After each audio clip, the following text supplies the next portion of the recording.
Assalamualaikum warahmatullahi wabarakatuh. Perkenalkan, nama saya Adi Prahmat dari mahasiswa Universitas Cyber Asia, jurusan PJJ Manajemen S1.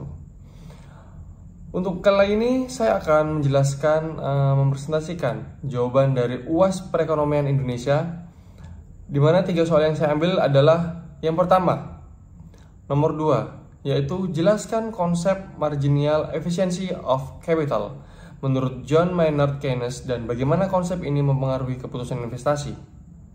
Jawabannya, marginal efficiency of capital atau MEC adalah konsep yang diperkenalkan oleh John Maynard Keynes untuk menjelaskan tingkat keuntungan tertinggi yang diharapkan dari investasi tambahan pada suatu barang modal.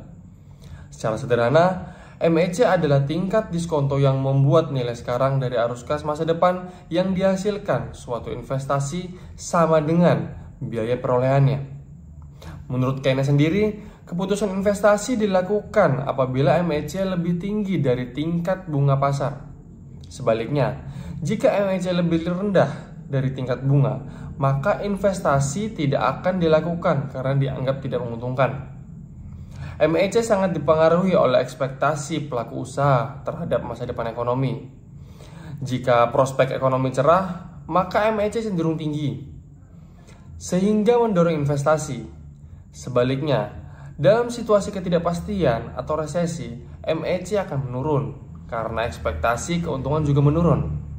Dengan demikian, MEC menjadi indikator yang penting dalam pengambilan keputusan investasi dan memainkan peran sentral dalam analisis Keynesian terhadap fluktuasi permintaan agregat dan pertumbuhan ekonomi. Selanjutnya nomor 3, sebutkan dan jelaskan 3 produk utama yang diperdagangkan di pasar modal. Berikan contoh nyata dari masing-masing produk tersebut. Jawabannya, ada 3 produk utama yang diperdagangkan di pasar modal. Yang pertama adalah saham atau equity.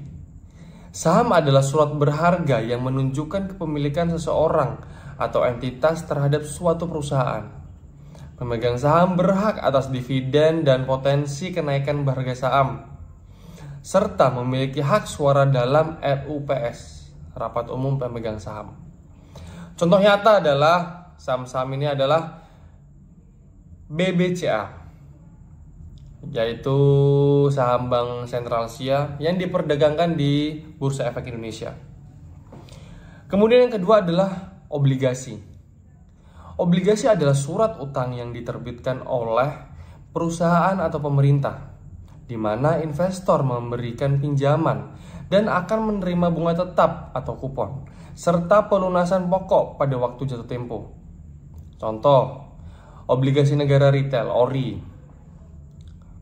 seri ORI 025 yang diterbitkan oleh pemerintah Indonesia dan dapat dibeli oleh masyarakat melalui pasar modal.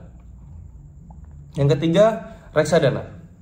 Reksadana adalah wadah yang digunakan untuk menghimpun dana dari masyarakat investor yang kemudian dikelola oleh manajer investasi ke dalam berbagai instrumen saham, obligasi, atau pasar uang. Contoh nyata adalah reksadana Mandiri Investasi Atraktif yang dikelola oleh Mandiri Manajemen Investasi dan berinvestasi pada saham-saham unggulan di Indonesia. Jadi ketiga produk tersebut memiliki karakteristik risiko dan imbal hasil yang berbeda, sehingga investor dapat memilih sesuai dengan tujuan investasi dan profil risikonya. Kemudian soal nomor 4, yaitu jelaskan hubungan antara Bursa Efek Jakarta atau BEJ, Bursa Efek Surabaya atau BES, dan Bank Indonesia atau BI dalam konteks pasar modal. Jawabannya adalah, dalam konteks pasar modal Indonesia, Bursa Efek Jakarta dan Bursa Efek Surabaya dulunya merupakan 2 bursa utama yang menjalankan perdagangan saham dan obligasi secara terpisah di Indonesia. Namun, pada tahun 2007, BEJ dan BES di-merger menjadi satu entitas bernama Bursa Efek Indonesia. Untuk menciptakan efisiensi dan integrasi pasar modal nasional, BEI ini menjadi satu-satunya bursa resmi tempat berlangsungnya perdagangan efek di Indonesia. Sementara itu, Bank Indonesia berperan tidak langsung dalam operasional pasar modal, tetapi memiliki pengaruh yang besar melalui kebijakan moneter, seperti pengaturan suku bunga acuan, BI rate, inflasi, dan stabilitas nilai tukar. Kebijakan BI dapat memengaruhi keputusan investasi di pasar modal karena mempengaruhi biaya modal dan ekspektasi investor. Sekian presentasi dari jawaban soal UAS Perekonomian Indonesia. Terima kasih. Wassalamualaikum warahmatullahi wabarakatuh.